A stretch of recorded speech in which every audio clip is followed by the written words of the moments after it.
Yan, meron akong ipapaliwanag sa inyo. May nagdala ng kagabi lang dinala dito sa bahay yung electric guitar, which is Jackson na Flying Bee. Ito.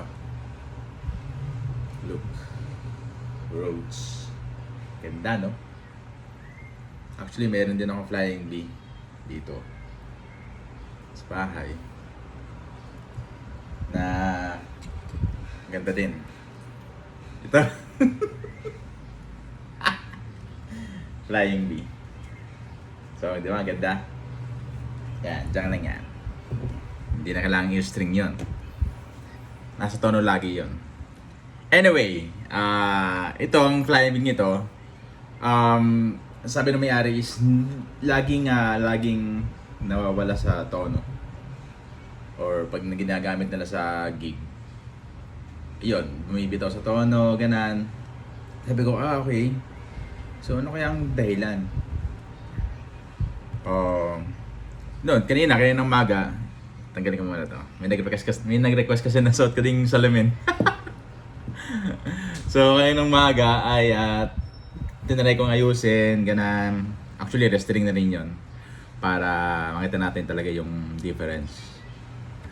Ito, kung makikita nyo to. Tala. Ayan. Actually, meron na siya.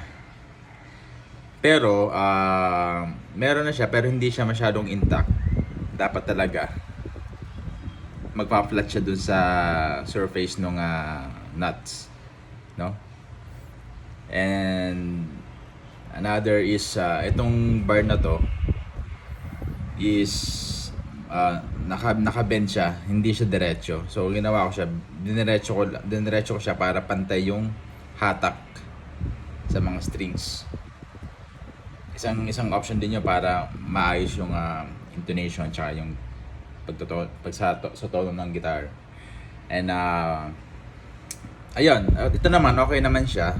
Hindi naman kumbaga hindi siya masyadong hukay sa ilalim.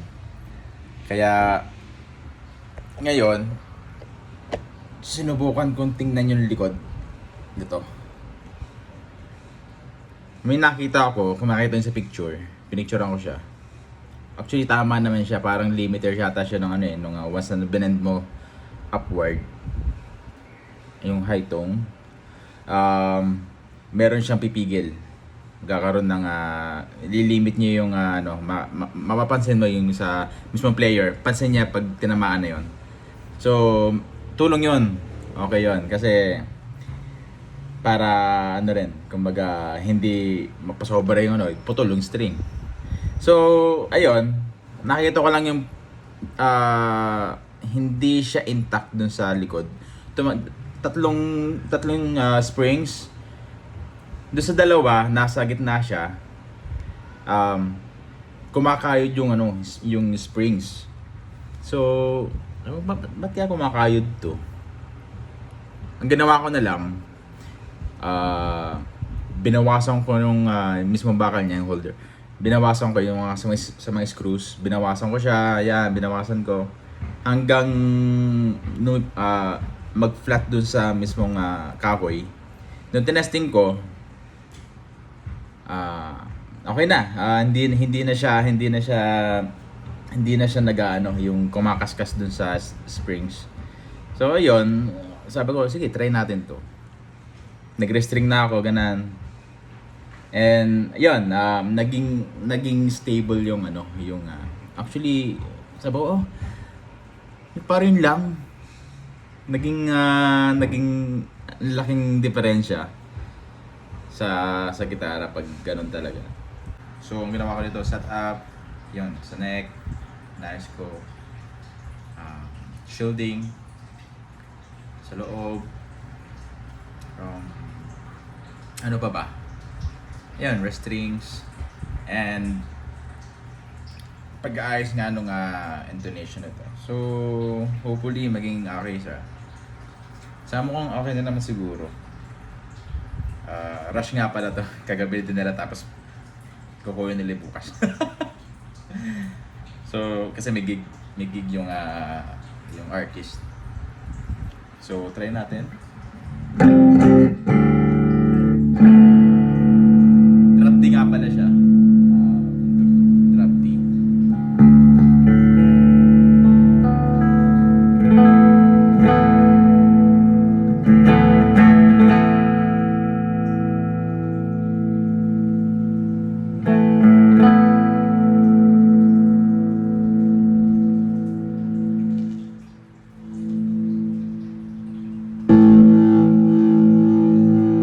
Wala akong effects.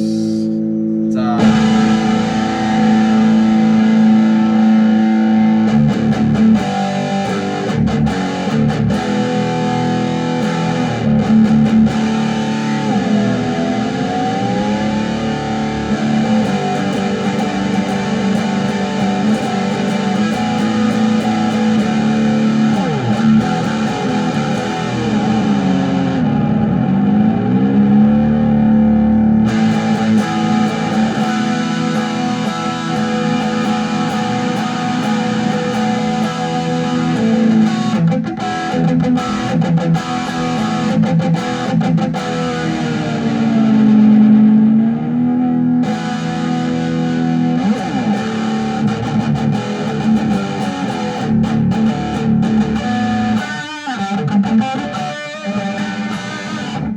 ano yun?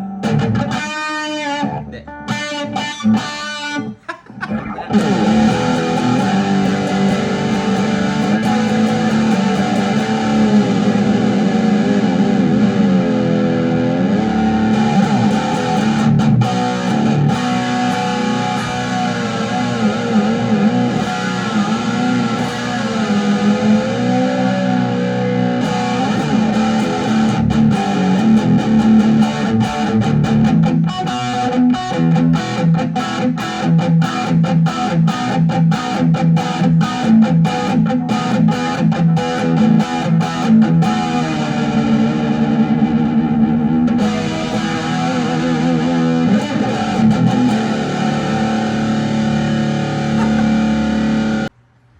So, ayun, subukan natin na i-bend yung trem bar na hindi siya nawawala sa tono. So, ang laking epekto talaga once na hindi okay yung nasa likod o kaya yung may maluwag na tornilyo.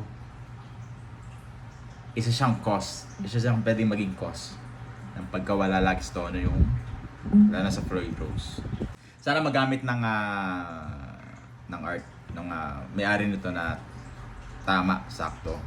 Tsaka, ayokong medyo bend na sobrang ganun o kaya kasi yung malang strings makaputulan tayo. Pero marami namang ginawa kong bend section. So kung di pa rin okay siya, dapat unang bend o pangalawang bend, wala na siya eh. Bibitaw na yung tono nun. So ngayon, ilang bend na yung marami, tapos mas may lower part pa dun sa video na yun. Doon pa rin yun, stable pa rin yung tono. So, ayan. Salamat sa maka-appreciate ng tugtog ko. At saka yung may mga Floyd Rose na ganito. Ayan, sana maintindihan nyo rin. Yung paliwanag kong medyo magulo. Yun lang, salamat!